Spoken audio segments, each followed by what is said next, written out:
sheekh su'aashan anigu shakhsiyan ma fahmin sidoo uga jeedo marka waan ku akhri doonaa adiga marka uga fadlan doono jazakallahu insha Allah sheekh waxa uu magacaygu waa Sakariya Maxamed su'aasheedu waxay tahay sheekh gabadh ayaan dusha ka aqaanay waan jeclaaday kadib niyad ahaan ayaan ku guursaday imika sanad baan qabaa ilma ayay ii dhashay anaana isu meheriyay habeenkii niyad ahaan baan kula joogaa anagoo wada hurdna oo wada seexana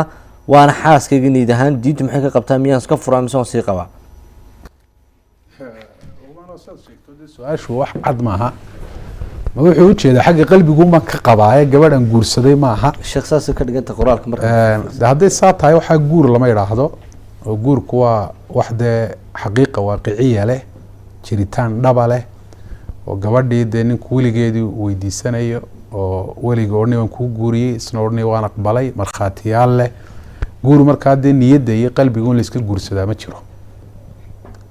dee hadduu guurkaagu noocaa yahayna dee furnin iman maayo haddaad si kale uga jeedana insha allahu tacaala mar labaad baad su-aasha aad noo soo qori doontaa iyadoo saa ka faahfaahsan oo ka cad wallahu aclam